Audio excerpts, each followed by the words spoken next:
Hello, dear students. Welcome to I-Fal. My name is Teacher Nikki, and I am here to have another video lesson with you. So I am so excited to talk about a new topic for you today that will help you understand and construct better sentences using the English language.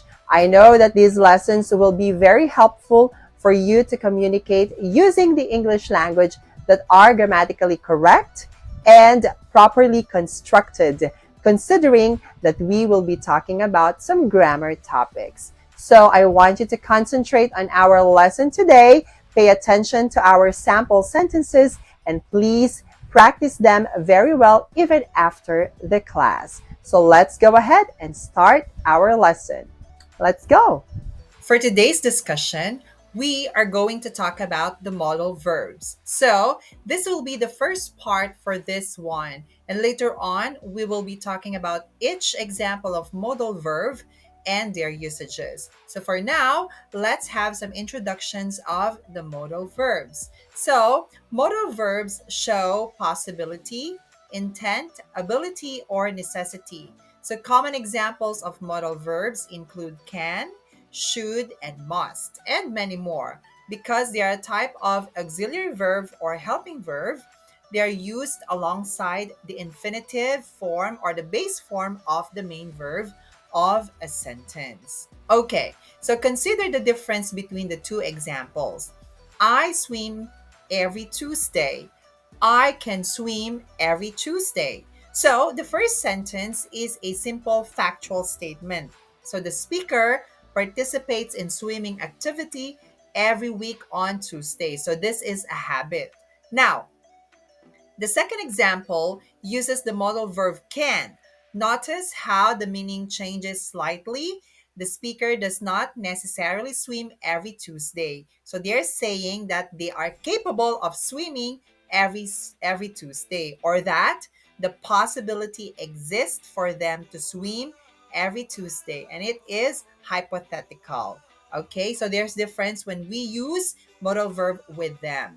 Okay, so the most frequently used modal verbs are can, may, might, could, should, would, will, must, and there are a lot more, or later on, we will be talking about more of these modal verbs. Now, when are modal verbs used? So the first one we have for likelihood.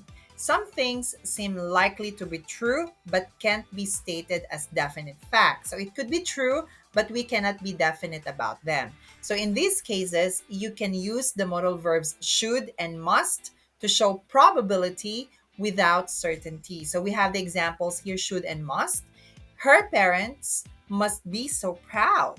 Okay, my baby brother should be asleep by now. So there is a probability without certainty with these sentences. So this is likelihood. We also use modal verbs for possibility. In a situation when something is possible but we are not certain, use modal verb could, may, or might. Okay, as an example, judging by the clouds, it might rain today. Okay, there's a possibility, but we cannot be very certain about it. She may become the youngest pro soccer or professional soccer player ever. Okay, it is a possibility, but we do not have that certainty or strong certainty about the statement. So we can use these modal verbs. So for possibility. Next, ability. So the modal verb can expresses whether the subject of the sentence is able to do something. So if it's your ability, you are able to do it. Likewise, the negative form cannot or can't shows that the subject is unable to do something. Example, she can speak 3 languages but none of them well. You can lead a horse to water, but you can't make a drink. Okay, so these are examples of sentences or modal verbs for ability. Now, permission. If you want to ask permission to do something, start your question with can, may, or could. Traditionally, may is considered more formal and polite usage for permission. If you can ask, can I go to the bathroom? it could be misinterpreted as, do I have the ability to go to the bathroom? So, however, in modern informal usage, may and can are both perfectly acceptable options for describing possibility or permission. So here, if you are allowed, you are asking if you are allowed to do something. So students, you may leave early today. So you are giving permission. Could I play too? So you are also asking for permission politely. Okay? So modal verbs are also used to ask requests or to request. Similarly, if you want to ask someone else to do something for you, start your question with will, would, can, or could. Okay, so this is request. Would you get that box off the top shelf? Will you turn that music down? So this is a request, asking someone else to do something for you. So we also have suggestion or advice. What if you want to recommend a course of action but not command it? So something that is not forceful. So you're just recommending. So if you're giving suggestions or advice without ordering someone around, you can use the modal verb should. You should try the lasagna. So this is a recommendation or suggestion. That guy should wear less cologne. So this is also an advice, okay? So we also have command. On the other hand, if you want to command someone, use the modal verbs must, have, or need. With the latter two, the main verb does not drop the word to form its infinitive form. Okay? Now, so for command, there is a strong sense or force that you have to do something. Okay? You must wash your hands before cooking. So there is necessity to that. You need to be here before 8. So you are commanded, you are being asked strongly to do the action. So that is command.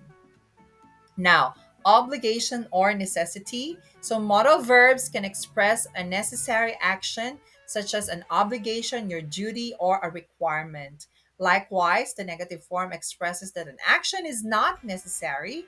So use the same modal verbs with commands. We have must, have, and need. We have to wait for our boss to arrive before we open. You don't need to come if you don't want to. So there is an obligation or necessity, or not not necessity, or not even a not an obligation. I mean, for negative form. Okay, and habit, to show an ongoing or habitual action, something the subject does regularly. You can use the modal verb would for the past tense and will for the present and future. The phrase used to is also acceptable when you're talking about a habit in the past. It's not existing in the present anymore. When I lived alone, I would fall asleep with music. This was a past habit in the past. Okay. I will arrive early to every meeting and leave late. So in this case, I will arrive. It's habitual. Okay. Present and future in meaning. Okay. So I hope you find our lesson today very helpful. So as I always say, the secret in making your communication skills in English better is constant practice. So I want you to please keep on practicing all the lessons that we've had in the past and even this present lesson. So I know that you can do it really well and you'll improve yourself eventually. So just keep believing in yourself and practice more, okay?